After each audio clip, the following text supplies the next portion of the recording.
didn't want the show started with them seeing my fat off top. I wanted to be in a fat friendly position first. That don't make no sense. Why my head look cut off? Because I probably don't see. Remember when I was just having that Oh, conversation about I like to I really don't like being on shows that I have to right, produce because I got to do all this. right. All this got to be done. I'm fat. I got to see. Okay. Now I got to move that losing 20 pounds from the want to the desire section. Now I look taller. I mean, that's why I put you over there too, because the short people, we got to make y'all feel special. So, Yeah. I do feel special. Thank gotta you. feel Thank special. you. Welcome you all. Thank you for joining me once again. It's a new year, 2026, y'all. We have made it to another year. I am so proud of myself. I'm proud of Tone, who has been here, actually allowing my show to do what it needs to do, That's right? what you pay me the big bucks for. You guys, like literally, this 2025 has been something so amazing, but 2026.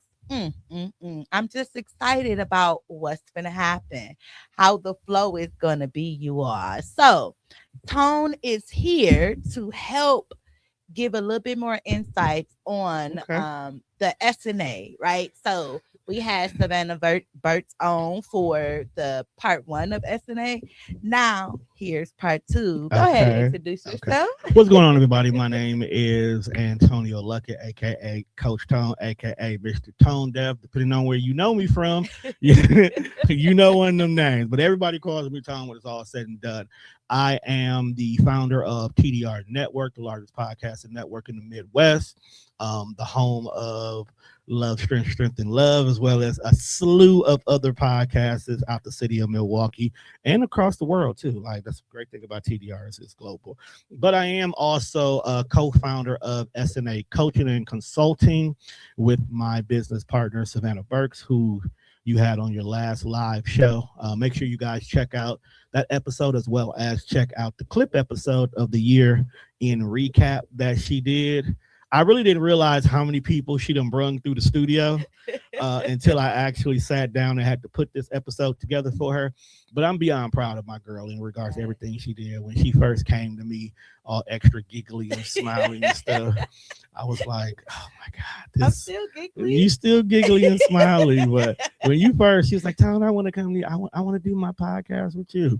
And I hit you with the basic 3 questions, which is why do you want to start a podcast? What's your podcast about? And once again, why do you want to start a podcast and nothing else? And you've actually proven to me over this year. You actually been with me for about a year and a half. Mhm. But this last year, you definitely proved to me that you are beyond serious. Fun fact, and I'll tell you this while you're on your show right now, you are in my top 3 Mhm. most watched podcasts on the network right now. So Aw. your viewership, your activities, the amount of episodes you've been doing, keep doing it because you are being seen. We're gonna start having our monthly meetings again. Okay. I apologize, I took that away from everybody, so it wasn't just you. In regards to how to improve your brand, because it's necessary. It's definitely necessary to keep growing. And now that you know, like you are being seen, your episodes are being watched, people are actually getting strength through love through you. Aw. Um, we got to make sure you keep doing what you're doing in regards to that. But let's get to this coaching side of things. I This is what we really appreciate here for. it. Oh my God, y'all, that just make me. Where the box at? So I can say, Nah, you don't oh. get the box no more. You know what? I'll bring now to just okay. So for those of y'all who don't know, if you've ever watched her show is a prime example. The studio changes all the time. Okay, and that's my fault. So I'm currently in my 2026 feng shui Okay. rebuild mode right now. So you're probably gonna see a couple of more changes, but by March the studio should be permanently in the look, and from there you should be able to understand like okay, he not changing nothing else no more. All right, you all. So tapping into the show, right?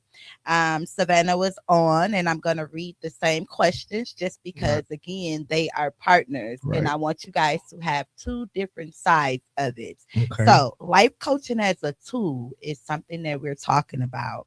Okay. So again, a lot of times we need clarity on different type of things in our life, whether it's like we were just talking about, I Right. need some type of organization, whether it's something that I need cleared out my life or Right. letting go, or either you guys, right? Whatever it is, we need that person there to say, you got a problem with this, or maybe you should look at something this way. So that's what I have been doing or that's what I did when I tapped into life coaching. Right. And I realized life coaching is a tool. Hey, Mr. Quentin, What up, life bro? Shout out to Sir coaching Quentin. is Best a of the best. tool. Best of the best. Life coaching is a tool. So Right. again, for the alignment, the healing, the trusting, right? The inner guidance is something that we all need to help and allow ourselves to strengthen the love that we have for ourselves as well as the love that we have for others. Right. So tapping into this, right? We're talking about the foundation. Okay. What first called you to become a life coach? All right. Ironically, and I think this is almost damn near similar to the same answer that Savannah gave.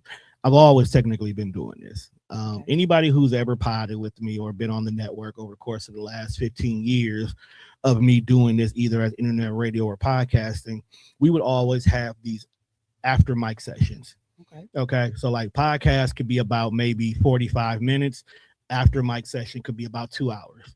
And we're just talking, we're unpacking, we're they're asking me questions about personal things. Like we're really just deep diving into just like how to handle everyday life, which also sometimes come to unpacking what their shows are going to be about. So after a while, I found myself really giving a lot of people guided counseling in so many words. I've already been to college for psychology anyway. That was my minor behind my accounting. So I actually have like 3 credits away from actually having a psychology degree. So I'm technically, that's why if you ever heard me say I'm something like a psychologist, it's only because I ain't got the credentials. So one day I was actually working with somebody, and social media knows when you've looked up something. And I had a conversation with somebody about life coaching. I had my own business coach to begin with. And while I'm sitting here talking to my business coach and we're unpacking me getting my business in order and growing things, I said, you know what? This sounds like something that I already do. Right. And I went and I did my homework in regards to it. So the next time I had a session with my business coach, I said, hey, I'm thinking about being a business coach. When I tell you that woman jumped up like I had just got a touchdown, like I've been trying to get you to realize this for these last 5 sessions. I was like, all right, cool. I got you. Then I just started down the journey of figuring out what I need to do. So, of course, business coaching, life coaching, they're all intertwined because at the end of the day, you're helping an individual get to the next step in their life. Right. But you got to find who you want to focus on or what you want to focus on, or else you're going to be trying to grab clients left and right with no direct guidance or no actual expertise behind it. It's like anybody can go be a doctor, but once you get the degree, what is your specialty? Yeah. You know, and I chose business coaching in regards to it because I kind of think 15 years of having a business may kind of qualify me as an expert in regards to what you do's and don'ts in regards to business, but more importantly, the little things that a lot of small businesses tend to forget about, right? Especially in their first 3 years. That's where I'm focused at. Like I love helping those businesses that's been established, but if you are a new entrepreneur, you are getting through your first year, or you're ready to take your business to the next level, right? That's literally where I come into play at. Let's make sure all your ducks are in a row, your paperwork is properly done, your licenses are good. Do you really need to be a brick and mortar location? Because you may not need to be. Right. You may are able to be online only. You want to scale big, but do you have the proper tools to scale big, or can you even handle if you go big? These are a lot of questions that I tend to have often with a lot of my clients in regards to it when they're ready to make those next steps. Organizing their lives. That's probably one of the biggest things that I have to do, because a lot of businesses are very disorganized because this is their baby and they don't want to let their baby fail but they're not getting everything organized. They're not giving other people the opportunity to, let me take a little bit of this off your plate. Right. Because they're like, no, you're not going to do it the way I do it. Right. And because you don't do it the way I do it, I don't believe you're going to do get it. So we have to fight through that sometimes Right. too. It's a lot of things we do. Right. But business coaching is one of my biggest things for small entrepreneurs and career development. There's a lot of people who want to move up in their business right. and get to the next level, but they don't know what they need to do. They think by just showing up every single day, being at work and having good attendance makes them qualified to be a supervisor. Right. There's more to that.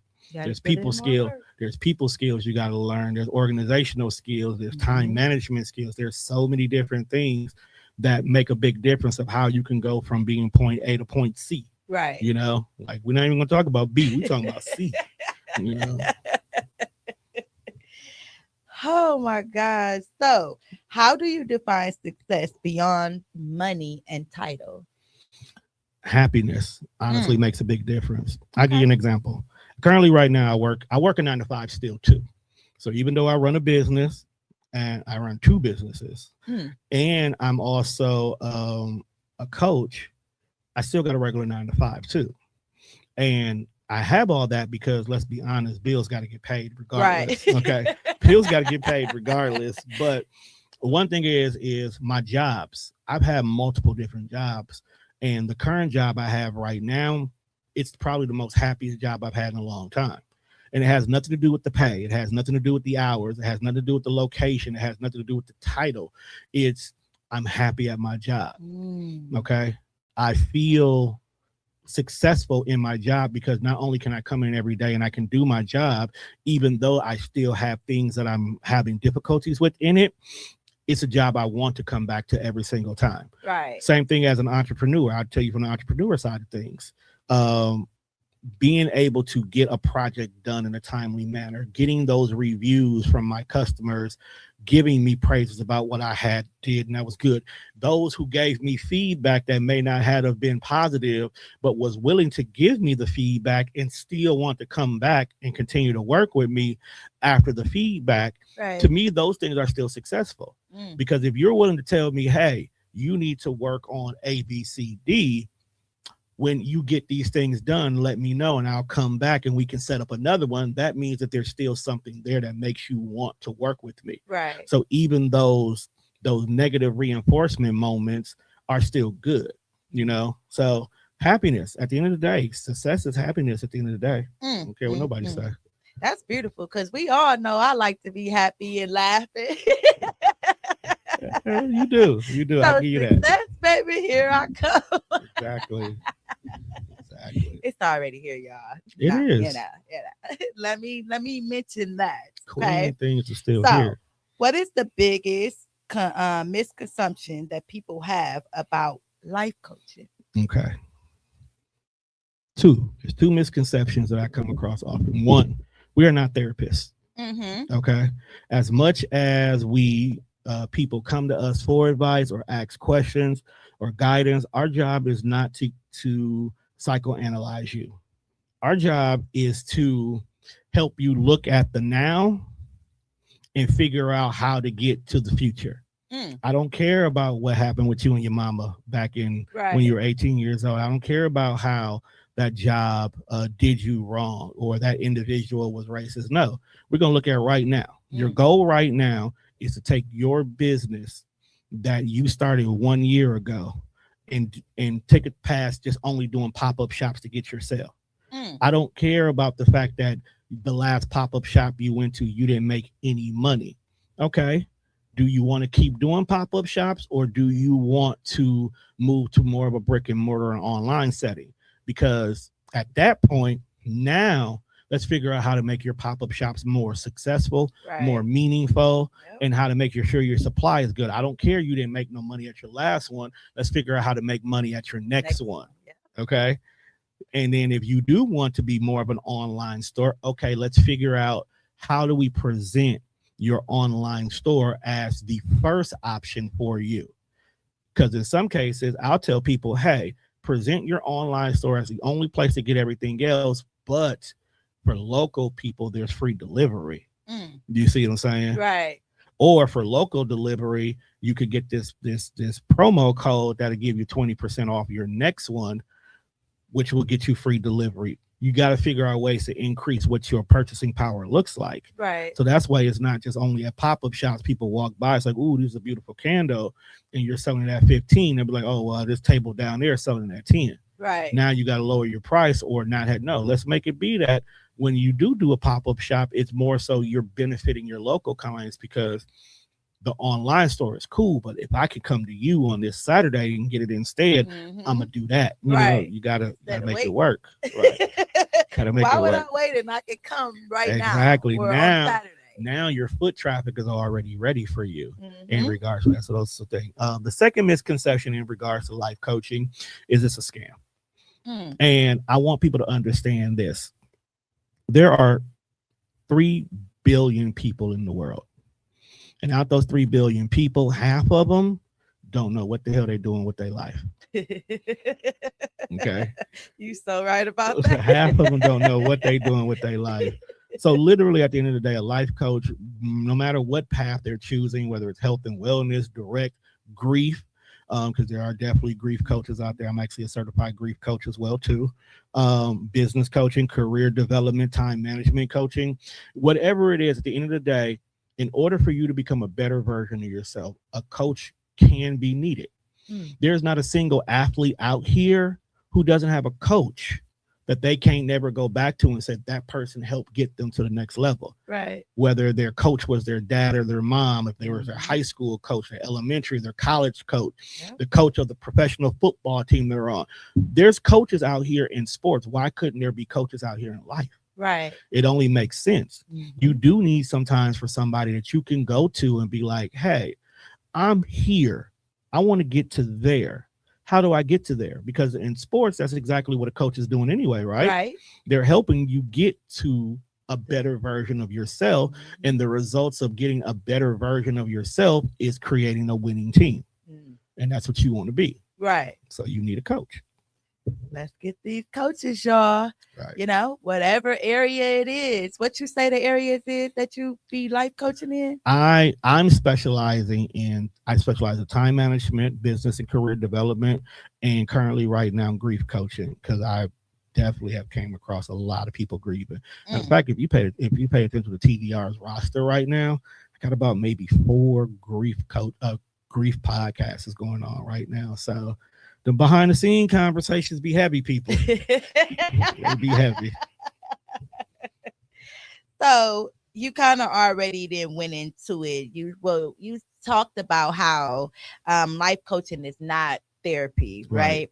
So can you tell us what is the difference between it? Okay. And mentorship. Okay, I'll go ahead and I'll back it up. Just literally using the same example I used earlier. Okay. Life coaching is focusing on moving you forward. So like we said in the explanation earlier, my goal is to take where you are right now and get you where you need to be at. A therapist takes where you are and we look at what's behind and let's see what made you who you are today. So that issue with you and your mom and the fact that you can't trust people ties back to your mom. That's their job to help you unpack that. Okay. That's their job to help you figure out how to start building trust with people once again, because when you were younger, your mom kept lying to you about everything. Right. Or for you to start getting and dealing with relationship again, because that girlfriend you had back in college who was a little friendly with everybody, at the end of the day, you were more so just being stupid because you fell in love with her because she was nothing like your mom. It all ties back to something. That's a therapist's job. Okay. A mentor is to take the path that you're currently on and put you in the places and spaces to maintain and reach those goals that you're trying to be. So I can coach you and tell you these are the tools that you need to become the better version of yourself because you want to get that promotion. A mentor is somebody who is probably in the same field that you're trying to be in or in the same position. And as you're bumping your head throughout these things, they're telling you, hey, you can avoid bumping your head by doing this instead. If you pay attention to this and do this and that, you don't have to worry about that step over there instead because you'll bypass it. or if you take care of all of these learnings and you get these educations, when it's time for you to walk up that, we can skip you needing to do all those courses because you'll test out instead. Right. That's what a mentor is for. A mentor actually helps you go through the process. They not necessarily holding your hand, but they're that quick reference point of saying, hey, do this instead of doing that. So that's the difference between the three. Beastie. So how do that all tie into SNA? Okay. Life coaching. So with SNA, we can be all three, or we can get you connected to all three. Okay. At the end of the day, everybody, I tell this all the time, with the way we live, the world we live in, especially if you are in America, I don't even care what race, creed, or color you are. You live in America. Everybody should get therapy. Right. Everybody should get therapy in one shape or form.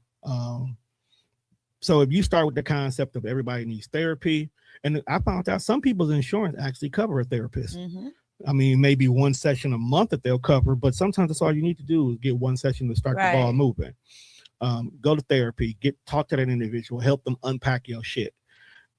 And then once you've had your shit unpacked and you figured out that, okay, these are some of the things that I'm dealing with, now you can sit down with a life coach and be like, here, these are the things I'm having problems with. And in order for me to be able to get to a better version of myself, I have to do the work to fix these things right here.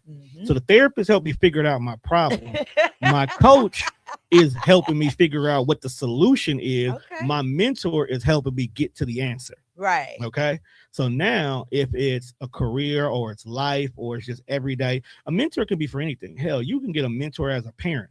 You know, we call them grandparents. Get somebody else's grandparents, because your mom and dad ain't gonna listen to you. They're like, well, when you were young, you used to do that, you know. But whatever you plan on doing or whatever you're trying to build yourself to, don't be afraid to ask somebody to be your mentor in regards to that. I have a mentor.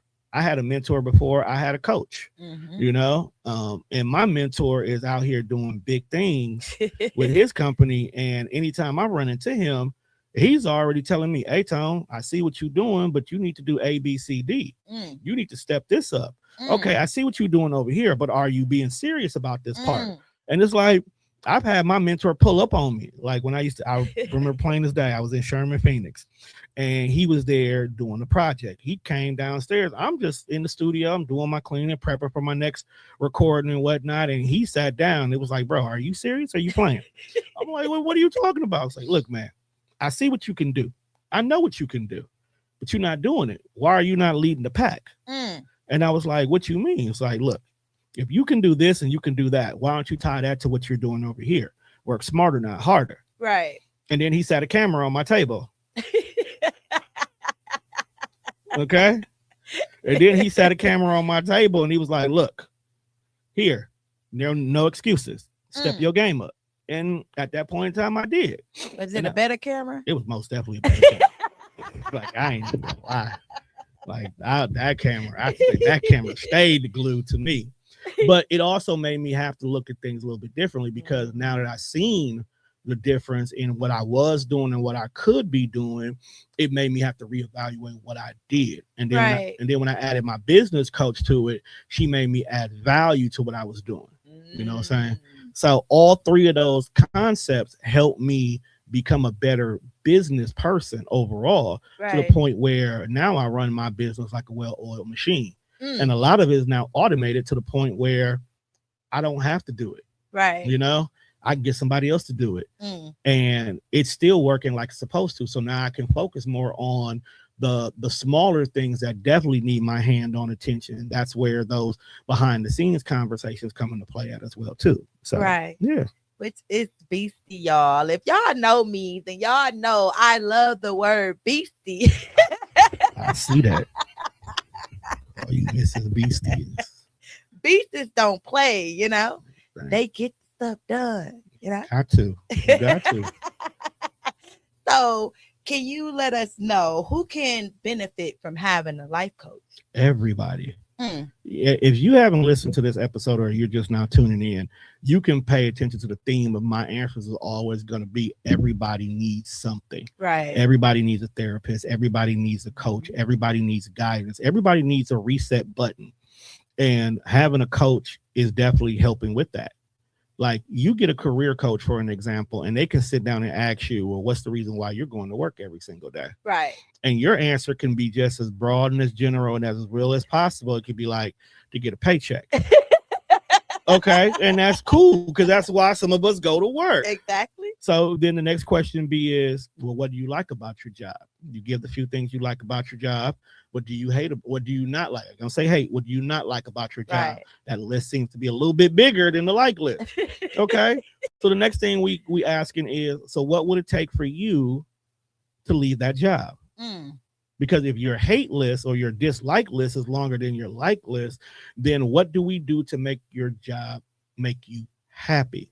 Because we already said at the beginning of the show, success is happiness, right? Yep. So if you're unhappy at your job, you're not being successful. Right. You're just here. Okay. Right. So now let's have a conversation of what's next for you. Are you an individual who likes to be told what to do? Are you like the person who likes to take charge?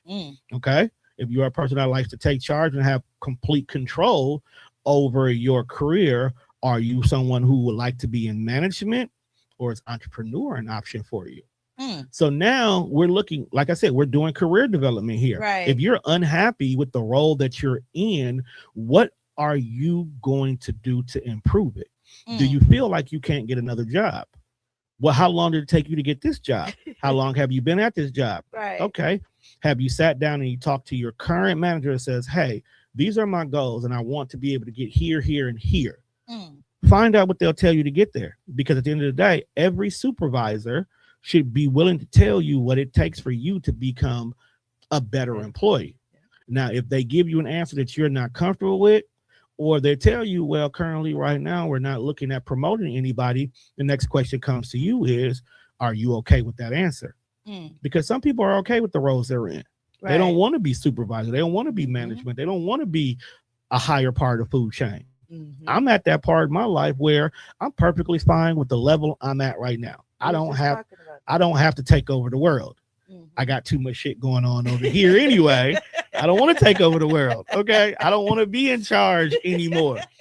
10 years ago, possibly I may have wanted to be in charge, but now I'm in charge in other places. That fulfillment of leadership is being handled in my other job roles. Okay. So I don't need it for this one anymore. Right. So sometimes that's what career development is for a lot of people. It's just figuring out what you really want to do, because your initial reason for being at this job is you need a paycheck. Right. Okay. How much you make an hour? You make 21 an hour. Cool. That's our cutoff point. Right. Are you willing to go $1 down if I can give you a better job? You know? Right. Because for some people, they'll be like, yeah, because there's the room to grow. So you may start off with $1 less, but 6 months later, you may be able to be in a better position, and that better position now is $3 more. So you're $2 up from where you are now. What's stopping you from moving around? I recently just left a job that I was at, and I tell people all the time, I love that job. I love what I did, but that job drained me. It burnt me out. It beat me down. I wasn't happy. When I get to the point where I don't want to get up to go to work, okay, that's not a job I want to be at anymore. Right. But now the job I have right now, even if I have those days where I don't want to get up and go to work today, guess what? I can plug my laptop in the front room and work from home. In about 45 minutes to an hour, that done wore off. I'm working now. I'm good. I'm cool.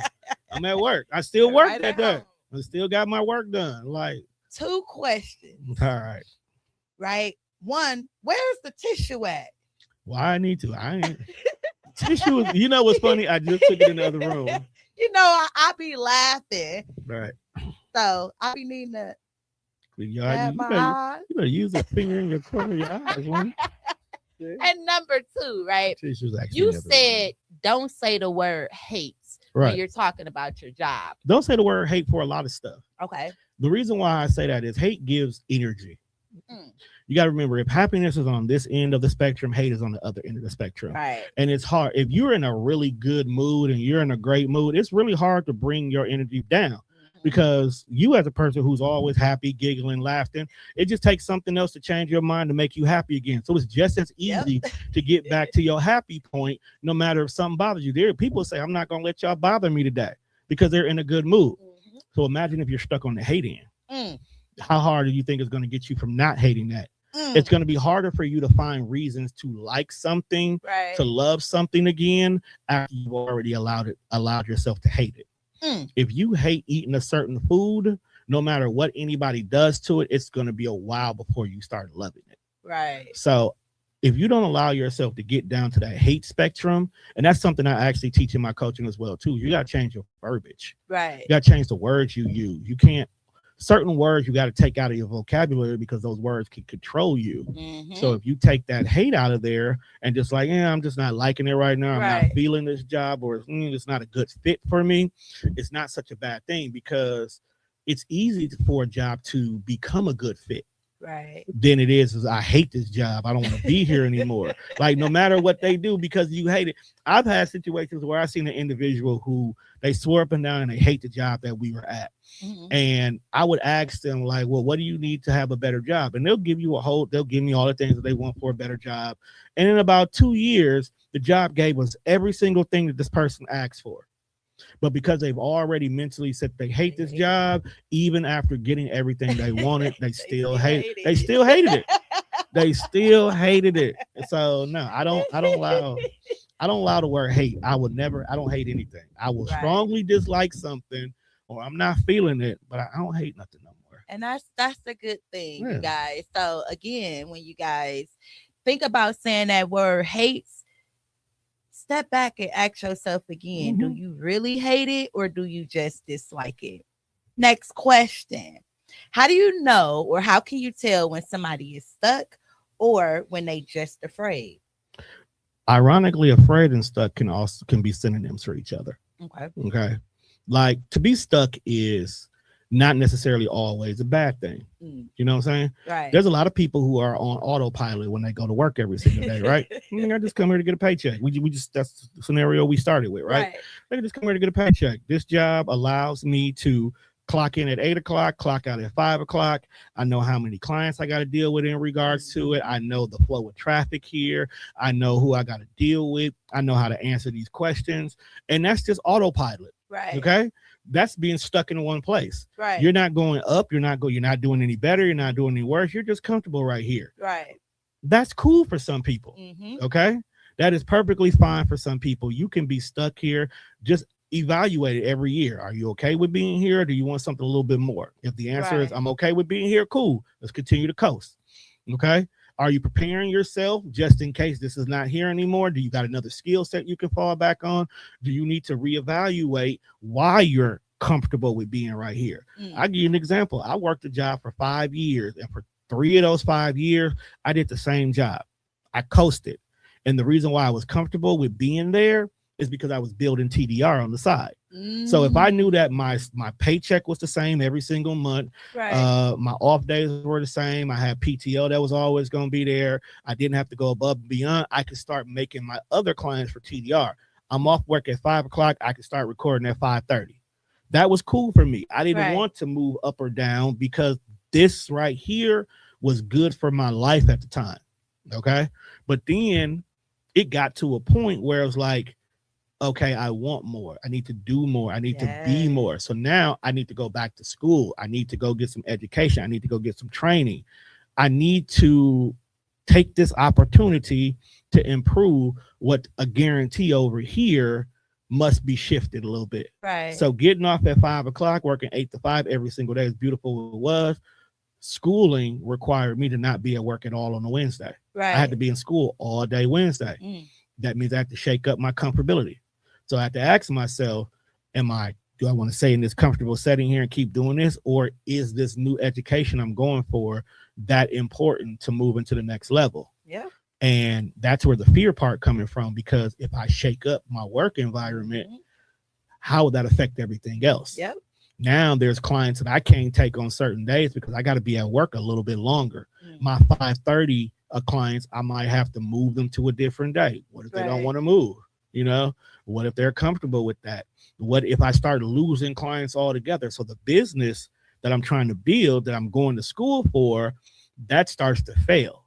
And now I'm worried because I took something from my regular pattern and that got shook up. So the question is what am I really scared of? Am I scared of success, or am I scared for the pitfalls that come from success? Right. Because anybody will tell you entrepreneurship is not a straight line. Mhm. It is about the rockiest road you will ever be on. You know, I can tell you. it's about the rockiest road you can be on. 1 month, I can have 6 clients for life coaching. I can have 10 clients for TDR going on in regards to it. And I can have 3 or 4 other booked side gigs I can have going on. I can have a beautiful month where I don't get no sleep. And Right.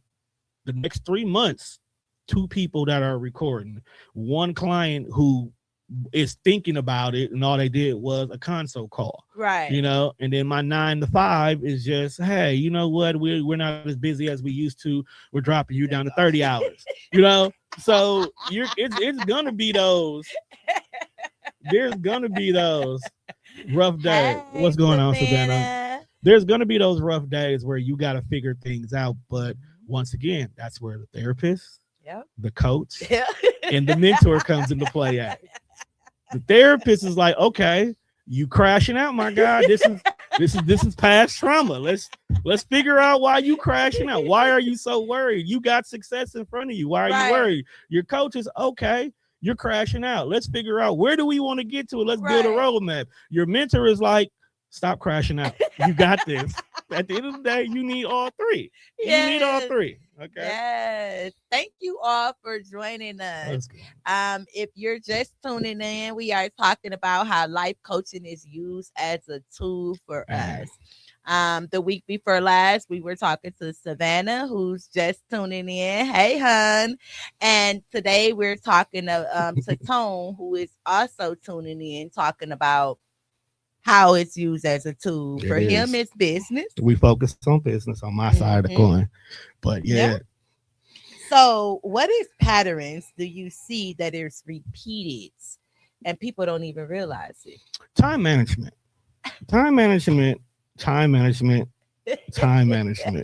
Okay. That's my biggest one. That's everybody's biggest one. And that's the crazy thing. Time management is everybody's biggest thing, because once we get the freedom to do what we want to do, we don't factor in how the everyday stuff. We don't factor in how all the outside stuff is still important. So let's go back to my thing. The crash out. Right. The crash out only started happening because time management got disrupted. Yep. I knew I had to go to class on Wednesdays. I knew I had to go to school on Wednesdays, but I did not know how I was going to factor in study time. So because I had to factor in study time, now the work got shifted. So I still was able to get my 40 hours. Right. I did 4x10s, but then I lost my 530 clients. Okay. Right. But then I still have to figure out when I was going to study. If I move clients to Saturday, when I'm going to study. Right. When I'm going to do this, when I'm going to do the technical side, when I'm going to go to office. Right. So time management became a really big thing. And a lot of my clients, that's literally where the biggest issue with growth with them comes into play. Just like Savannah said, time management with organization. Organization was going to be the next step. That's why she's my business partner. Yeah, we my glasses that's on you. That's on you. Because you pull it up. Okay, see, I'm gonna get on her own show. So for those y'all, when y'all go back to watch the recap episode, you gonna see she has glasses on for the recap episode. You ain't had no reason to look at no screen, and she left them. That's on her. Meanwhile, I got 2 pair in the studio. Okay, I'm not gonna play with her. That's on her. But that's good. You got yours, so you can read them. I can read them. But the thing about it is like Savannah said, time management with organization, and sometimes you do have to sacrifice. And I have to agree with her in regards to that, because during all that time, I did have to sacrifice my personal time. I wasn't kicking it with my guys like that, but they knew. I talked to them in advance. They knew what I was trying to do. They knew I had to go back to school to get this audio engineering degree. Now, even though I didn't need it to do what I do here at TDR, the audio engineering degree was to allow me to be able to expand what I can do. Because as much as I love my comfortable job, what if I go get a job in audio engineering where I can now go play with somebody else's equipment? Okay. And that was my concept. That was my thought process. That's what I started to think. It wasn't about the money, because the money was good over here, but I was stagnant. like we talked about. Yeah. It was just, it was coasting. I Yeah. had coasted for 4 years in the same job. Year number 5, I'm now starting to notice things are shaking around here. So I need to find something else. Right. So time management really mattered because I had to get the studying done. Yeah. I had to still be a dad. I still Yeah. had to work with my clients. I still had to go to this regular 9 to 5 job that's helping pay these bills. Yeah. And that's a big issue that I have with a lot of my clients. Every time I have them fill out the entry form before we start anything of what they want to focus on, organization, time management, and career development are always the top 3 that are on there. Are always the top 3. You know, Savannah said it's never about the money. You have to do what it is that you're focused on and be great at it, and the money is going to come, which is true. Always. Right. Yeah. So how do you help keep clients' identity, their timely? See, look at that. Put your glasses on. How do you help clients keep their identity, their timing, or their limiting beliefs? Sorry. Okay. So at the end of the day, like I said, we're coaches. So we're not therapists, we're not pastors, we're not anybody that's trying to guide you in any direction other than the direction you tell us you want to go. Okay. If you say to me, I want to start my candle business and I want my candle business to be the biggest candle business in the Midwest, that is our goal. Right. That is it. So you're telling me already what you want your identity to be in regards to it. And I'm going to help you get where your candle business needs to be. It's on you to do the rest. Right. Okay. So you got to do the work. You got to do, but I'll help you get your tools together. We'll figure out your mental and your core belief structure is and what you want to have as your target audience. And then from there, let's figure out the best game plan. At the end of the day, if you have a good coach, no matter what you guys are working on, your individuality should always be in that coaching session. And Savannah can vouch for this as well, too. No coaching session that we have is a carbon copy of the next person that we work with. I got 6 people right now who are all having the exact same issue. When I tell you, I can take their onboarding form, erase their names off of it, and it's the same thing across the board. They're all asking for the same thing, but every single session we have is specialized to them. You know, I have a couple who we're working on building their small business down in Texas. That doesn't mean that because they're in Texas, another client I have who might be in New Mexico, we're going to have the same conversation. Right. Because first of all, your demographics is already different, you know, and y'all could be having the same kind of business. Yeah. You know how many people with t-shirt companies that I've worked with, but it doesn't matter that you have a t-shirt company because who are you selling shirts to? Exactly. What is your purpose for these shirts? What is the message? Is it tied to another business? Is it individual? Are you online? Are you in person? What is your driving force behind your t-shirt business? And that's where the individuality stays at, because we're going to help you create your core values off top, because your core values is your identity. Right. It should be your identity. Yeah. You can put your core values in Chat GPT and it can give you a fancy way of saying it, but at the end of the day, it still should be you no matter what. Yeah. So how do you balance strength and vulnerability in your relationship? Well, hold on now. You get a little personal. This kid. Talk about how about somebody else? No, I got you. Like, what do you mean when you say strength and vulnerability in your relationships? Okay, so you know how some people struggle in their relationship and they be needing that strength, or they be just needing to be vulnerable in that relationship. How do you balance that? I don't think you asked her this question last time, but okay, I got you. No, truth be told, I'm a even across the board kind of a person. So like, if I have my partner is my strength just as well as I'm her strength in this case and scenario. So one builds off the other one in regards to it. Vulnerability is actually very necessary. Right. In a relationship, you should be able to be open, honest, and be able to express who you are. Yeah. to your person, because at the end of the day, your person should be the individual who should know whether or not you're having a good day, a bad day. Yep. If something you're working on, you need to be left alone for 2 hours, or if you come in and put your insight in it, it's just gonna make it click just like that. Those type of things actually work out in a lot of relationships. They really is what makes relationships last longer, because they do need to play off of each other. Yeah. You do need that.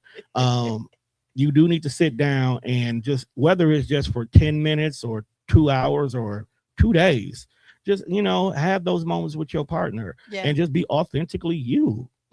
Just be authentically you. Yeah. I mean, because I tell you, it'd be days where I definitely needed to come home and just like lay my head on your lap for about 10-15 minutes. Right. Don't talk to me. Don't ask no questions. Just let me lay here for a minute. All right, cool. All right, what needs to be done?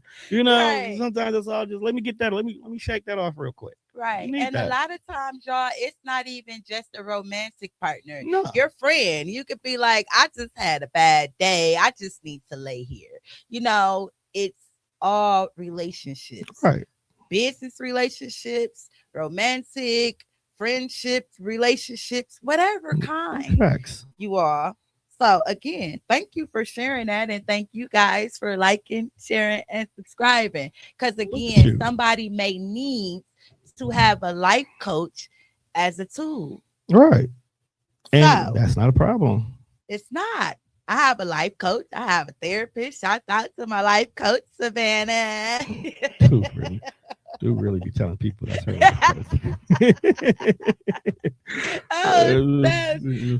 She said, I love my head. I love my head to be rubbed and my back to be rubbed. A lot of people do. See, me too, y'all. That's a moment of intimacy for me as well too. Especially my head. Like if I freshly get my hair cut and you rub my scalp, girl, you in trouble. I be having to do it to my own stuff because I'm my own partner a lot of times. I mean, I have them business partners. Just make sure you wash your hands. That's part of my partnership, But right. You need a moment? You need a moment? Do I need to walk away for a second? Get yourself together. Look, get yourself together. It's over. Okay. I'm done. Okay. Get yourself together. That's what's up. Okay. How do boundaries strengthen love instead of pushing people away? Oh, okay. So boundaries are definitely very important, not just only in like the business aspect of it, because you definitely got to set boundaries. That's actually one of the biggest reasons why, one of the biggest outliers that me and some of my clients have talked about is setting boundaries in regards to their businesses, whether it's with friends, whether it's in regards to direct clients, whether it's in regards to partnerships. You got to put those boundaries in place. Because people will overstep them because they never knew they existed in regards. Right. So you got to stand on your boundaries. Those hard no's are not hard no's or just because you felt like it. They're hard no's for a reason in regards to it. Even in relationships, friendships sometimes can get a little muddy when you are very comfortable with people. Right. And if you don't put those boundaries in place to let them know that this is okay and this is not okay, or if they overstep a boundary, you should be allowed to tell that individual, look, you did a little bit too much. Right. Okay. If you can't stop doing this is going to affect how I work and I react with you. I'll give you an example. I had not a client. I had a previous TDR client who she was very structured in how she liked her show to be ran. And because I, being the expert, knew how certain things needed to be done, I started doing things the way that made them successful. Right. And she didn't want it to be done that way. She appreciated how they were being successful, but she wanted her stuff to be done a certain way. Right. So we had to have an after show conversation. And we had that conversation and we established, like she established her boundaries in regard to this is what it is. This is why. She even was nice enough to tell me why these particular boundaries are there. Right. So that was giving me a little bit more insight of why it has to be done this particular way. And once those boundaries established, I completely understood. Even though I knew the way I did it for her was successful. Right. It's the way you want it to be done. And there's a reason why it needs to be done with that way. So once again, success wasn't the numbers for her. Success was happiness. Right. Success was honoring an individual in regards to it. Success was communicating in a particular way. And once those boundaries got established, we were able to produce a beautiful show out of it. So it wasn't a big deal. In Right. relationships, yeah, you got to have those boundaries in order for the relationship itself to grow. Sometimes people who don't have a therapist have issues that need to be unpacked. But sometimes Right. by establishing those boundaries and letting this individual know, hey, you did A, B, C, D, that don't fly over here. Right. But let's talk about why you did that. Let's talk about why it affected me this way. Mm. Let's talk about what we can do, not what you can do, but what Right. we can do to improve the situation. The more we's that come into the conversation, the more us that comes into the conversation, the stronger the bond will build in regards to it. So yeah. Yep. I so agree. So how do you help clients who needs to balance their masculine and feminine energy? You know, ironically, because I'm in the business world, Mm-hmm. I don't really have to deal with that too much because a lot of times, and I hate to say this, women have to lead with their masculine energy in business. Yep. A lot of times y'all have to come in and put your big boy pants on. Yep. And that's just unfortunately the beast of business in regards to it. It is. Unfortunately, it's the beast of business in regards to it. But what I do is I help them figure out how you can walk in the room like the boss you are, but still be that lady that you need to be. You know, having the ability to still be that soft, gentle, yet commanding energy like an Asian woman. Yeah. Always. I have a Yeah. I have a client who, when we were talking about her career development, and she's like, I want to have the presence of an Asian woman when I walk in the room. And I had to stop and laugh because when an Asian woman walks in the room, there's an energy there. It's not a racist thing, there's the energy there. And that's the thing. You got to learn how to come in there where you can walk into a room and you can still be respected for who you are Right. and what you've done, but still looked upon as the woman you are and not in a negative way. Right. And that's one of the hardest things right now with a lot of women in the workforce, especially Black women, by being seen for who you are and not what you have. You know what I'm saying? So we have to work with that. That's less about my clients and more about the career that they're in. And I'm helping them navigate that particular field. So how do you walk in like that strong Asian lady, but still be respected as the soft, gentle woman that you are? And that goes back to those boundaries that's got to Right. be taught. Susanna asks us, what is that energy? The energy of an Asian woman. If you've ever watched any type of Asian movie, karate movies, or anything of that nature, to have the energy of an Asian woman is to have this strong, stern, serious, I don't want to hear any BS, just get straight to the point energy, because I got other things I could be doing. I know you're lying to me when you're lying to me, and I know when things need to be done this way, and I will not accept anything less. That is the energy. And I know you can do it, or else I would not ask you for that. It is the strong energy of an Asian woman. You hear that? I That most definitely know that. I can see that clear as day. Shavonda, you know exactly what that look like. You can see that. You can see that one. You can't see no other comment, but you can see that one. I see how it is. I see what it is. That's cool. Well, thank you. That's cool. But all right. Oh man. Okay, y'all. All right. Thank y'all again for joining us. We getting ready to wrap this on up. Okay. I think I'm hungry. Oh, I think I need to go eat. I probably Or maybe I need to go do some more work.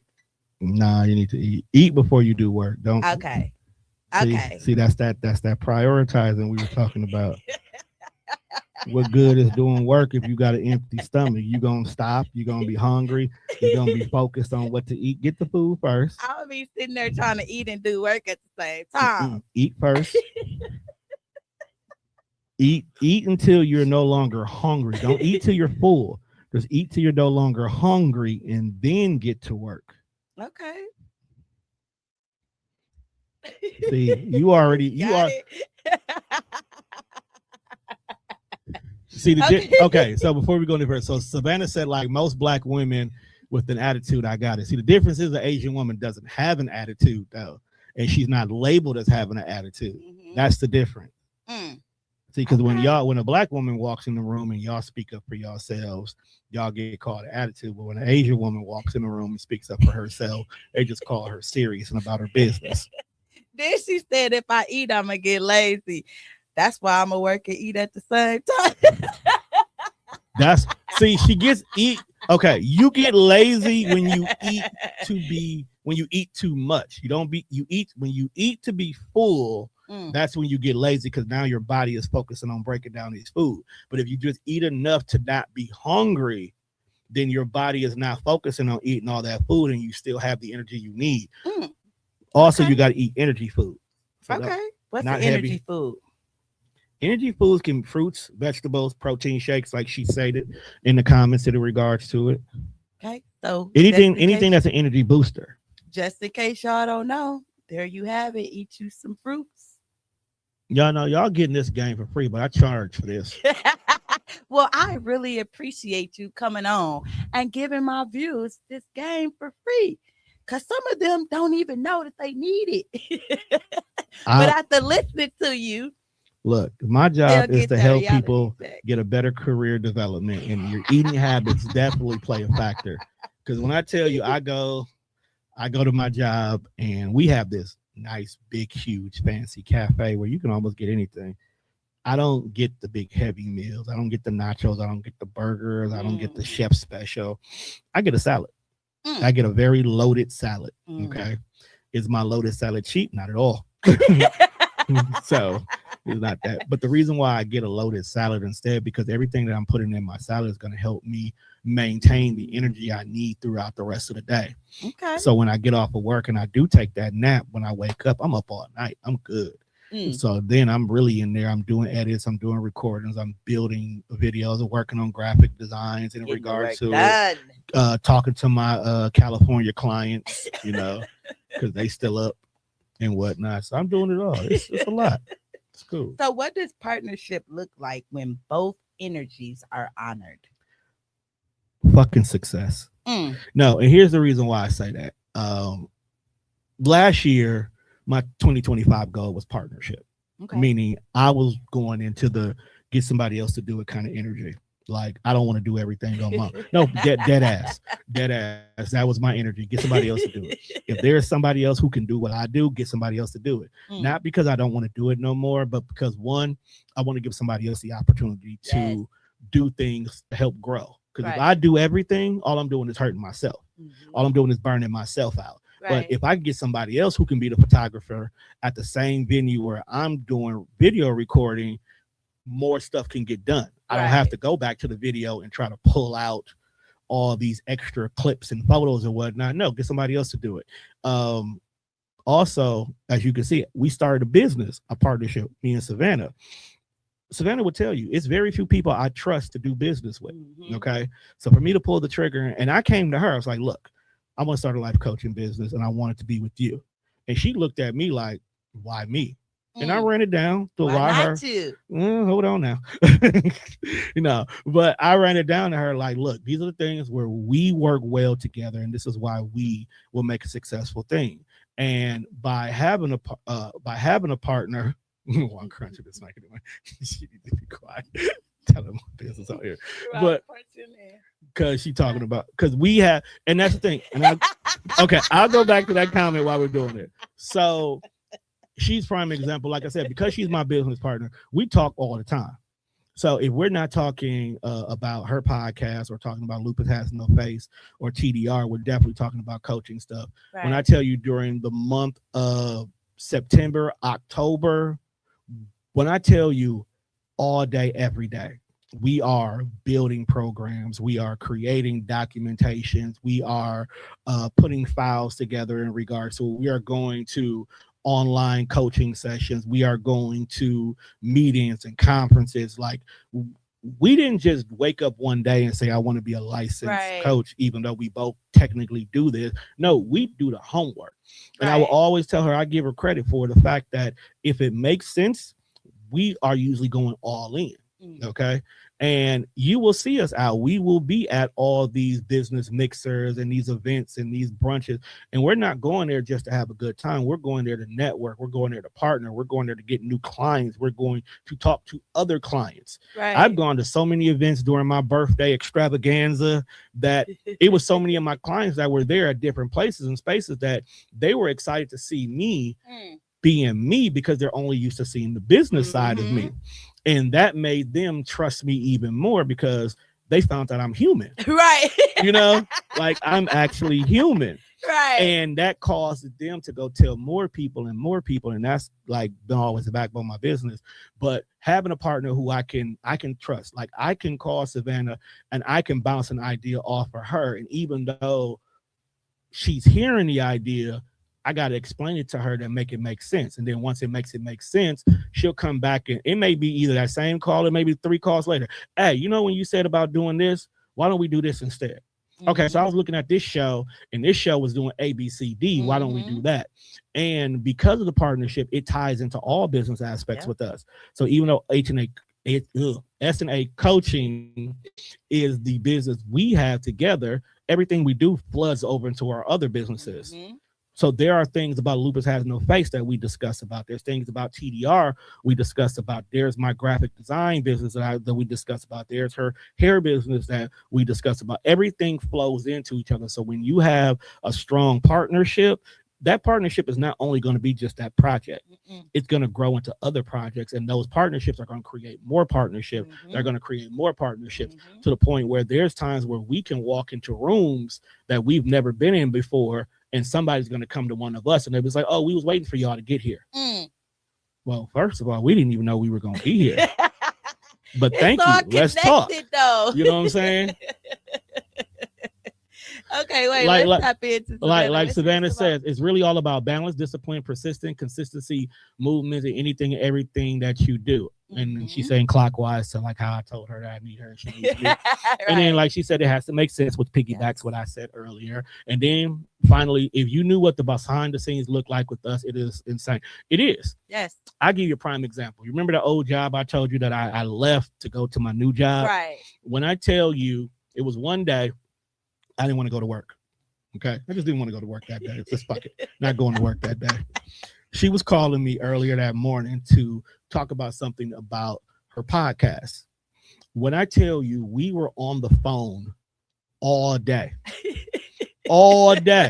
just talking business, building, just doing stuff. We were on the phone so much that I went in my email accidentally, and I got an email about something going on at the Milwaukee Public Library. Do you know, in that moment, while still on the phone, we got up, we went to the business event at the library, okay?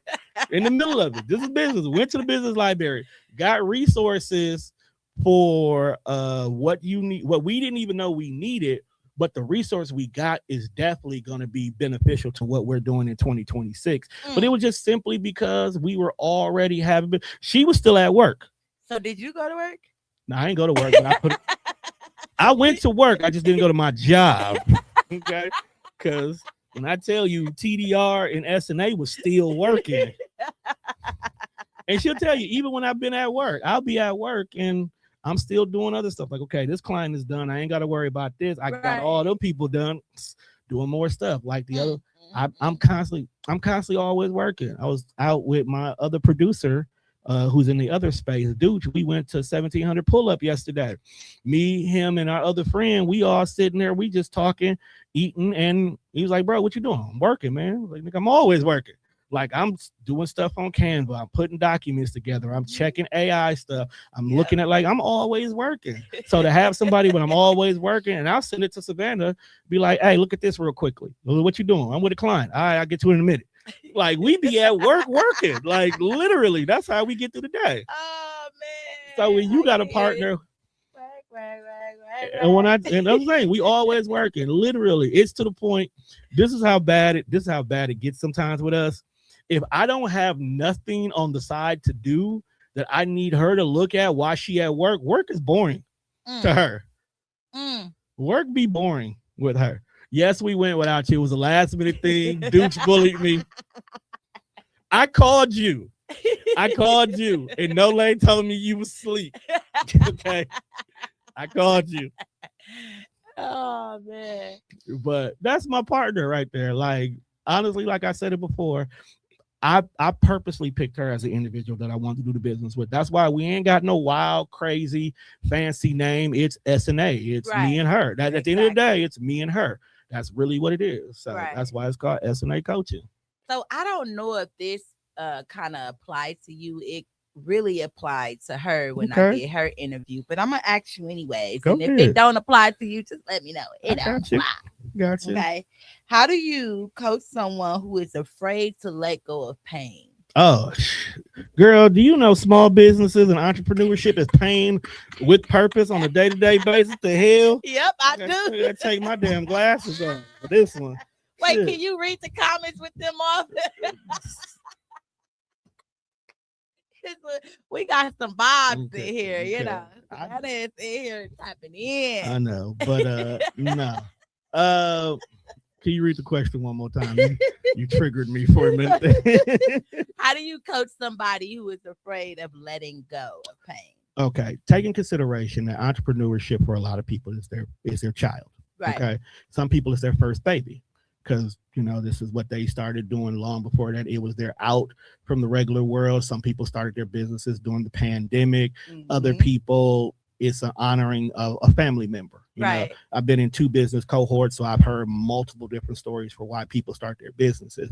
But there's sometimes people just will not let it go. Like if it's no longer keeping up with the times, or it's financially burdening the family, or it's stressing them out. Sometimes you have to have that conversation of letting it go.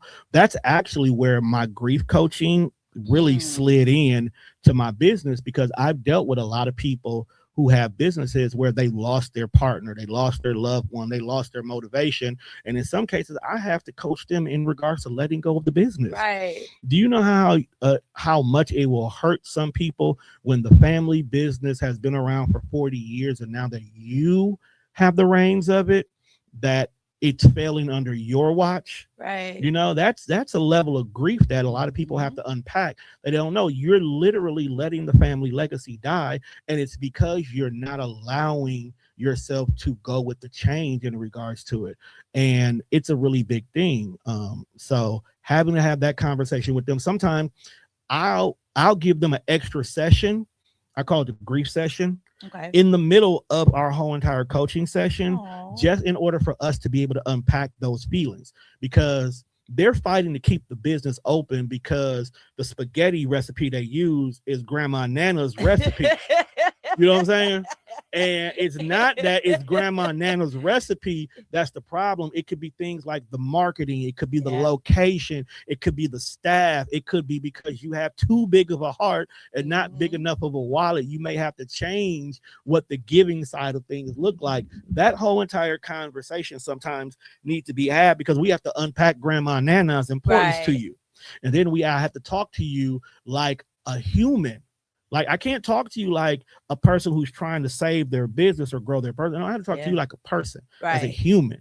This is where that therapist, well, something like a therapist has to, because I can't legally get sued for this, but something like a therapist. That's where this therapist had to come on. Right. Where now I do have to go back and unpack your problem, your trauma, because once we figure out why you are trying to hold on to this, we can now sit back and discuss, well, how's a different way we can honor Grandma Nana? Right. Maybe we don't need this location. Maybe we don't need to do food. Maybe we need to move over to catering for a while. Maybe we need to minimize the store hours. Like, let's only focus on dinner. Right. You know, open up in the evening. That way the utility bills are less. We have less staff we have to hire. Let's be let's be mindful of maybe you don't need to micromanage. Like sometimes with these businesses, as a business coach, I have to be a bar rescue kind of a dude. Like, and it's not that I am purposely going there trying to change your business. No, I'm trying to help you see where you are hurting your business. Right. You know, because a lot of times people they just want to do it their way. And it's like, I get it, but 20% of it can be done your way. 80% of it needs to be done to be profitable. Right. And sometimes we got to let go of some of them habits that don't make it profitable. Sometimes we can't hire your nephews in the summertime to come work here because their mindset is not on working for the family business. Maybe it's time to stop letting it be a family business, and maybe it's time to franchise it instead. You know, maybe you're over here in this area where most people don't come because crime done got bad. Maybe it's time for us to look for a new location to move to. You know, sometimes we gotta look at everything, and that's the job of a coach. Our job is to look at the whole picture away from the feelings to help you navigate the feelings and then have a good blueprint once you get out of it. Right. Yep. Whew. So, like Savannah said, see, this is why she's my partner. This ain't even her interview, but she answering every question. She had a whole show. She had a whole show to herself with she and mine. That's okay. That's what she do. That's my partner. I wouldn't have it any other way. So like Savannah said, you have to keep them on track with their feelings so they can understand what the problem is. And most of the time, they'll figure it out while venting if it's done properly. And that's another thing about us. Sometimes we don't really have to coach y'all to do anything. Right. We just got to let y'all unpack it. Yep. We just got to let y'all unpack it. She did that to me a couple times. Yeah, I know she did.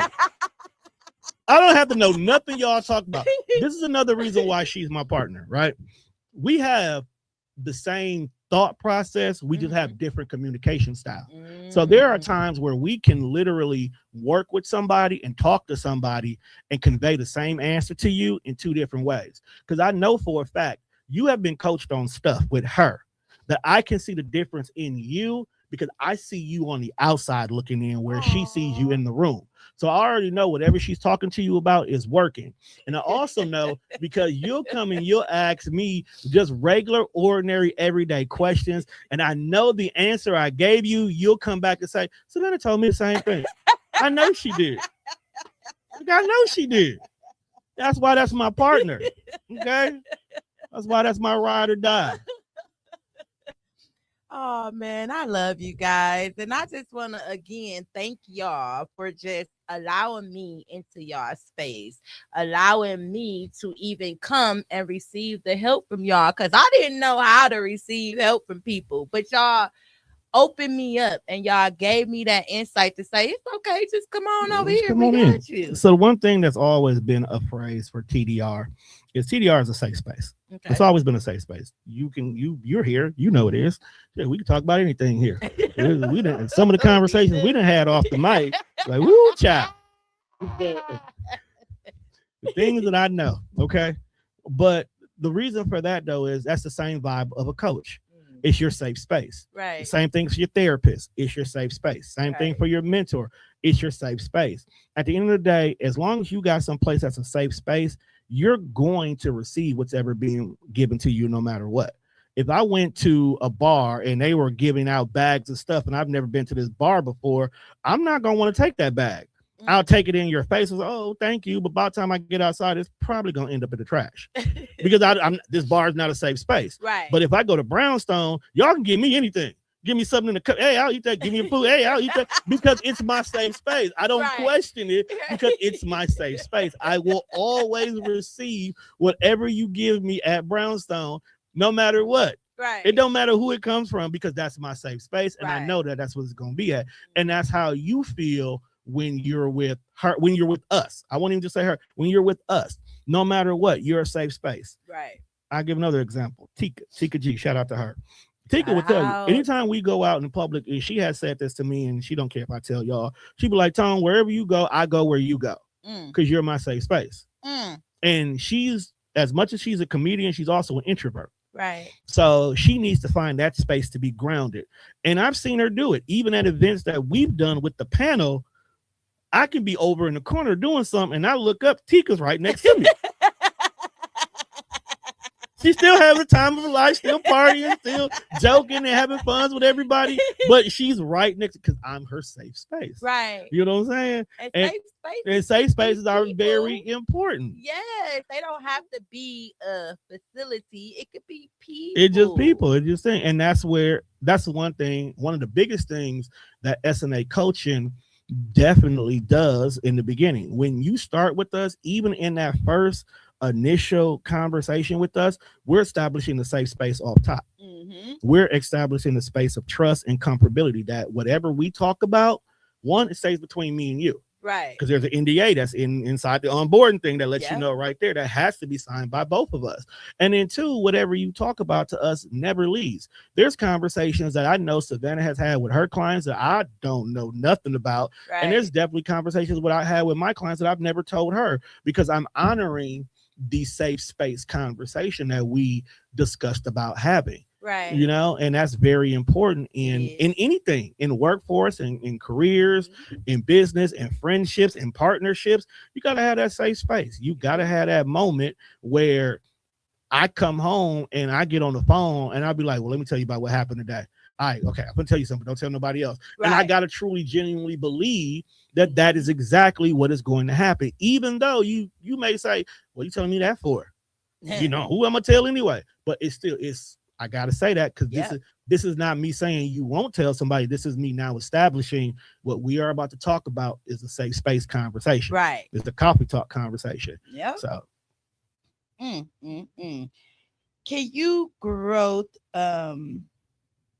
Can growth happen without healing? Nope. You ain't gotta finish that question. That's crazy. Both of y'all did the same thing. Y'all didn't even let me finish the question. Because it's true. So why do you say that? Okay. Let's look at a plant. If a plant breaks the stem, okay, the minute we cut a rose, even though we put it in water to keep it healthy, is that flower growing anymore? No. Okay. But if we took that flower, we cut it in the stem and we replanted it back into the ground and we protected it while it's healing from that damage. Yeah. Does that now grow into a rose bush? It does. So answer me this question. Why as a human being can you expect to be able to grow into a better person when you still got cuts and traumas from your previous situation that you haven't healed from? If I'll use me as an example. Okay. I had massive trauma when it came to me and my mom's. Okay. Me and my mom's, our situation, it wasn't a non-typical 80s family. My mom was a very physical disciplinarian. Okay. And because of that, a lot of times I grew up in fear. It was sometimes where the fear of what was going to happen was less than the fear of what my mom would say or do. And because of that, there was a lot of opportunities that I purposely did not take. There was a lot of things I did not do because the fear of what she would think that I did made me not want to do it. Even though I lived a very wild, reckless life that she knew nothing about. Okay. There were stories that my mom didn't know about until she tuned into a couple of my podcasts and found out about that. But it was just at the time, it was a fear of those things. So until I sat down and did the work to heal from that, to take the fear out of it, to take the aggression out of it, to take the depression out of it, was I ever been able to become a better person, which is another reason why me becoming a life coach didn't happen until last year, because I had to get rid of all of those traumas before I can even attempt to help somebody else. And it wasn't because I didn't know what I was talking about. It was because how can I help you? And the issue you're going through is an issue I've been through that I haven't healed. I give you the proper answer to get through your things, but I'm not using it myself. Right. Or we sitting here having a conversation and then you trigger me. Right. How am I supposed to be the one that's the expertise over here and I'm getting triggered? So no, we got to fix all that before we can help anybody else. Before we can have any conversation. How can I talk to you about bettering your business when you talk to me about taking care of certain things and I'm triggered because I had an issue before that I never accepted happened? Yeah. You see what I'm saying? Yeah. These are the things that a lot of people don't look at when it comes to healing and growth. Yeah, I can grow up and I can be responsible, but I'm still going to make these mistakes. Mm-hmm. A person who has a gambling problem can never be a saver. Right. You know what I'm saying? Right. I will never trust my business to somebody who gambles. If you have Pato 5 days out the week, nah, bro, we can't do business. I'm gonna put you on a purchasing plan, but we can't do business. You'll never get a loan from me. So how do you know when it's time to pivot in life? See, that's a multi-layered answer. No, real talk. Because at the end of the day, it's every individual has to decide when they want to pivot. Mm-hmm. Remember, there was a point in time where I was stagnant for 5 years because it was comfortable. Mm-hmm. I only pivoted because I created this new project and Right. I thought about taking it to the next level. So it wasn't nothing going on wrong in my life at the time that I needed to pivot. I chose to pivot. Right. Sometimes when you're not happy, it's a time to pivot. Even in a relationship, I know for a lot of people, that's one of the hardest things to do, to just up and leave a relationship after being in it for so long. But when you're no longer happy, when things that should be natural to you to do, to enjoy, to love, no longer brings that, if you're now more closer to that hate spectrum that we talked about earlier, now it's time to pivot. Yeah. You can dislike anything, but when you're starting to hate, maybe it's time to walk away. Yeah. Maybe it's time to go take it somewhere else. Yeah, I totally agree. Yeah. So how do you know intuitive that life coaching works? Intuition and life coaching works together. My own personal business coach is the one that made me feel that way. Because I am a huge fan of, I have to experience it to understand it. Almost every job I have ever had, I have bought into the brand in one shape or form. When I worked at Samsung, I had Samsung products. When I worked at HP, I had HP products. When I worked at Kohl's, I had a Kohl's credit card. You know, I'm that kind of person. I got to buy into the brand because I got to experience the brand the same way the other people that I'm helping is experiencing the brand. And that's how I feel about life coaching. Like, to find your niche, it's always best to find something that you've already experienced. Right. Like, I can get out here and do health and wellness conversations, but that's not where I'm in. Yeah, I want to become a better person, Right. and I want to be healthier and live better, but that's not I'm not living in that truth right now. So that's not a lane that's perfect for me. Right. Now, for Savannah, completely different. Yeah. Being an individual who's had to deal with lupus since she was 13 years old, health and wellness has been her, that's literally her life. You know what I'm saying? Like, she could not navigate life without having to worry about her health and her wellness before she does anything else. And she's done a really great job at thriving and succeeding. So health and wellness will be a phenomenal lane for her, not only just because of the brand that she already has, but just the simple fact that that's a personal testament that she can step to directly. Okay. Whereas in business coaching and career development has been me. If there's one thing my friends can tell you, is Tone keeps a job. Right. And when Tone ain't got a job, Tone gonna figure out how to get a job. Okay. Then you take into consideration that I've done TDR for 15 years, and that's been such an emotional entrepreneur roller coaster, to the point where I can literally teach entrepreneurship to almost anybody, because there's not a single mistake that I did not make, Right. you know, in one shape or form. Yep. So my goal is to make sure that you are aware of these mistakes. And more importantly, I'm also a teacher. Like, at the end of the day, I'm a teacher before anything else. Right. You know, if teachers paid more, I would have did that. That would be my career. But, you know. How can you help people? Child, you know, it's always Premium 93 over here. I don't even know why you fronting. How can you help people learn to listen to their inner voice? First of all, they got to recognize their inner voice. Okay. Everybody has 3 inner voices. Okay. They have their childhood. They have their child. Okay. And that child, woo. That's my lucky. That child is the one that gets a lot of people in trouble. Yeah. That inner child gets a lot of people in trouble. Either they want to do stuff that they couldn't do when they were a kid. Yep. It's the most damaged one of the 3 that's in there. Or it's just who they relate to the most. That inner child is the one that's always there. Then there is the parental version. Now, the parental version or the parental person inside of you, that's the one that was taught by everybody. That's the adults who poured into you that eventually transitioned into becoming a parent yourself. So that's the one that can go back and forth like crazy. It's where you sometimes get your disciplinarianism at, your strictness in it. The way you see people interact with children or other individuals usually comes based off of how they were parented. Okay. And then there's that individual.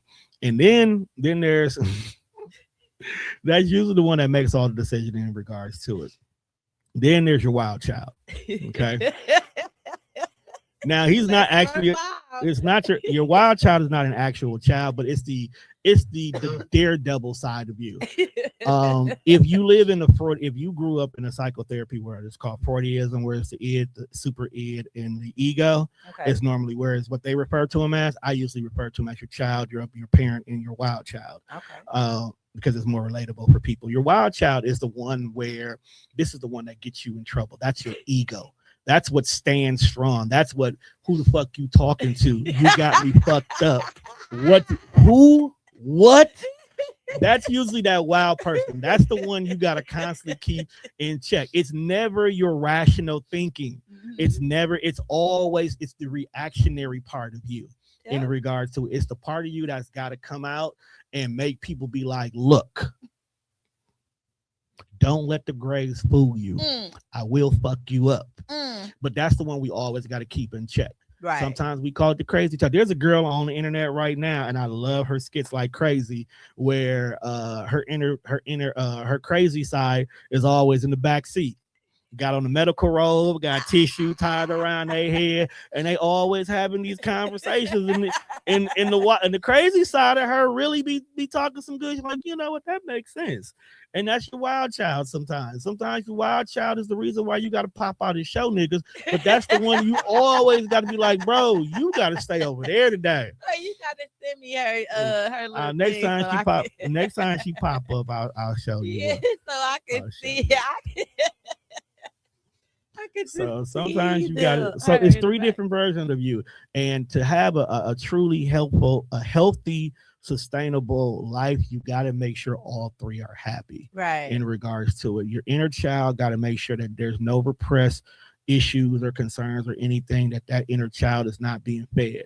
Sometimes we become crazy workaholics where we don't sit back and enjoy anything. One of the biggest things I used to have to say to myself sometimes when I get super busy is I got to start scheduling fun. Yeah. I got to start scheduling fun. I got to start setting aside things that are not meant to be business. Like often now I go out, I do stuff, but it's always business related tied to it. My birthday this year, one of the biggest things that made it's so important to me was I went and did shit that didn't have nothing to do with business. I did not care. Wait, you mean last year? No, just last year, as in, it's 2026 now, right? Talking about the your birthday was just last month. No, my birthday. I mean, your birthday was just last month, which was at the end of the year, right? And during that time frame, I was outside I was outside a lot. I know what you meant. But I was outside a lot, and everything that I did when I was outside was all about having fun. It wasn't about me networking. It wasn't about me trying to get new clients. It wasn't about me trying to get guests on the podcast or anything like that. If it happened, that's a beautiful thing. But majority, like 80% of when I was outside, it was really just that was my moment just to be happy. That was to feed my inner child. Right. You know what I'm saying? I'm a person who never used to celebrate their birthday. I would use my birthday as a time of rest. I'll shut the studio down for about 2 weeks. Nobody is recording or nothing like that. And I would just chill. I would just be in the house and I would chill. But this year I'm like, nah, I'm going to be outside. So that means I got to do something for my birthday because I'm usually just chilling. I thought about doing something just outside of the box. Y'all check it out, right? My birthday is next weekend. So make sure y'all tune in just to say happy birthday. And we will. Fine. But do something. Do something for your inner child. Okay. Yeah, I was thinking about it because my kids was talking about the escape room. Now I never been there. I wonder what it's like. There's several different escape rooms here. The ones that my girls like to go to all the time is the one at Southridge. There's like 5 of them there. Then there's one downtown that just got put down there. Not too long ago over by the public market off of Water Street. I mean, they're all over the place. Go do something for just you. Yeah. Do something that ain't got I'm nothing. gonna do something for me. I'm gonna go Go do something that's get different. myself taken care of because All my right. hair is a mess. But Take I've care. been working it out, so I'm gonna do that. Take care of that inner child, Yeah. and then whenever you take care of the inner child, put yourself in your. Now you are really good at like your relaxation and your peace and whatnot. So your wild child is usually cool most of the time. Like you giggle too much to have a real wild child. So. And then at the end of the day, once them two are cool, the parent side of you can do what it needs to do, and it can handle its business. Yes. So just do that. You be good. All righty, you all. That is the end of the show. I really appreciate y'all once again for tuning in. Those who stuck in here to listen to all the free information, those who tap in on the outside without it being live. Make sure you tap in, like, share, and subscribe because maybe somebody needs a life coach, right? So go ahead, Tone. Let us know what's how people can tap into SNA as well as TDR Network. All right. All right. So first and foremost, make sure you follow us on all the things. You can follow me at Mr. Tone Deaf. Just type that anywhere. I guarantee you'll find everything. I might change my name this year too. Me and Dooch was having a joke that we're gonna just start going by our government names only. Oh, so So no- Antonio. So no more Tone. Tone will be dying. Oh, So my bad, Antonio. it's cool. But no, I'm always gonna be Mr. Tone Deaf. TDR Network on all the things as well too, or TDR Network 414. And then SNA Coaching. Just type in S&A Coaching.com and it'll take you right to our website. Great thing about our website is we currently right now have it set up that you can get free one-on-one consultations for the first 30 minutes to see if life coaching is even for you. The one thing about us is we don't want you ever to do anything that you don't want to do because we definitely not doing it for the money. Right. We got too many businesses to be doing it for the money. Right. But we definitely doing it to help you out. So go ahead, take a look at the website, sign up for that free one-on-one consultation with either me or Savannah and find out if this is even what you need. Because a lot of people sometimes just that one little 30 minutes is in the right direction. We got courses coming up. We got class. Make sure you join our school community on there. Mine's is called the Podcast Acceleration Hub. Savannah's will be live soon as well too. But just join our community. That's where we're definitely dropping a lot of gems in regards to all the things, coaching advice, business tips, podcasting for those people who want to start a podcast but don't want to come to the studio, or you're not even in the city of Milwaukee, but you love what I do here. And believe me, I'm the best at what I do. I definitely got courses, classes, community. I got a lot of stuff. At the end of the day, there's no reason why you can't be successful as long as you know me. That's how I look at it. All righty, you all. With that being said, once again, my birthday next week, but don't forget to tap in. Make sure you tune in. Hey, you go see a new style, y'all. My stylist, hey, baby, we might have coming to you. We might have a cake here for her, so you might see that. All righty, y'all. Thank you all. I'll talk to you guys next week.